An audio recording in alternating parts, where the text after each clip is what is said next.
আপনি কি জানেন আটলান্টিক মহাসাগরের এক প্রাচীন আর রহস্যময় মাছ আছে? আটলান্টিক টার্পন শুধু মাছ নয়, বরং ব্রাজিলের মৎস্যজীবীদের জীবনের গল্প, তাদের ঐতিহ্য আর সংগ্রামের এক অবিচ্ছেদ্য অংশ। এই মাছ দেখতে যেমন বিশাল, তেমনি এর একটি বিশেষ আকর্ষণ হলো এর বড় বড় উজ্জ্বল আঁশ, যা শুধুই সাধারণ আঁশ নয়, এই আঁশগুলো প্রকৃতির এক আশ্চর্য দান, যা দেখতে একদম শিল্পকর্মের মতো।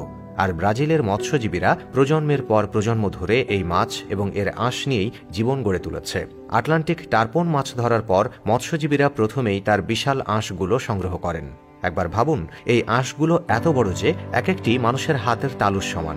শুধু আকারেই বড় নয়, আঁশগুলো এতই শক্ত আর উজ্জ্বল যে এগুলো দেখতে একদম চকচকে।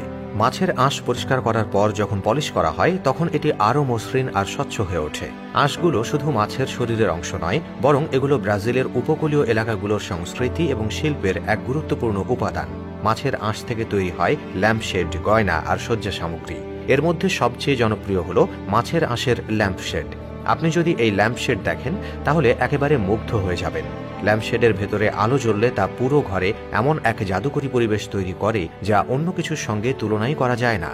শুধু ল্যাম্পশেড নয়, এই আঁশ দিয়ে তৈরি হয় গয়না, ছোট ছোট শোপিস এবং আরও অনেক ধরনের হস্তশিল্প। এগুলো শুধু ব্রাজিলেই নয়, সারা বিশ্বেই অত্যন্ত চাহিদা সম্পন্ন। এই আঁশ থেকে তৈরি জিনিসপত্র দেখতে এতই আকর্ষণীয় যে এগুলোকে বাড়ির সৌন্দর্য বানানোর জন্য বিশেষভাবে ব্যবহার করা হয়। আঁশ সংগ্রহ এবং তা থেকে হস্তশিল্প তৈরি করা ব্রাজিলের মৎস্যজীবীদের একটি ঐতিহ্য। এই প্রক্রিয়াটি তারা প্রজন্মের পর প্রজন্ম ধরে শিখেছে এবং এটি শুধু তাদের জীবিকা নয়, বরং তাদের সংস্কৃতির অংশ। এই কাজের মাধ্যমে তারা জীবনের গল্প, তাদের পরিশ্রম আর প্রকৃতির প্রতি তাদের ভালোবাসা তুলে ধরে। আটলান্টিক টার্পন মাছ শুধু আঁশের জন্য বিখ্যাত নয়, এই মাছের মাংস কিছু অঞ্চলে বিশেষ খাবার হিসেবে খাওয়া হয়। যদিও এটি সবখানে জনপ্রিয় নয়, তবে স্থানীয় মানুষদের কাছে এটি একটি পুষ্টিকর খাবার হিসেবে পরিচিত। মাছটির আকার এত বড় যে একবার ধরলে এটি বেশ লাভজনক হতে পারে। অন্যান্য মাছের মতো ফুলকা ব্যবহারের পাশাপাশি টার্পনের ভেতরে এক ধরনের সুইম ব্লাডার বা বায়ুথলি রয়েছে, যা ফুসফুসের মতো কাজ করে। ফলে এটি পানির উপরে উঠে সরাসরি বাতাস গ্রহণ করতে পারে। আটলান্টিক টার্পন বাণিজ্যিকভাবে খুব বেশি আহরণ করা হয় না, তবে ক্রীড়ামূলক মাছ শিকারের কারণে এদের সংখ্যা কমতে পারে।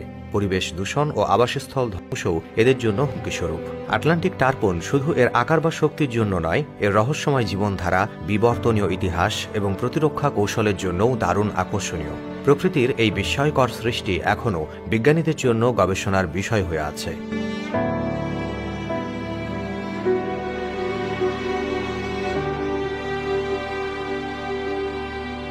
আজকের এই ভিডিওটি কেমন লাগলো তা কমেন্ট করে জানাতে ভুলবেন না। পরবর্তী ভিডিও পেতে আমাদের পেজটি ফলো করে রাখুন। ধন্যবাদ।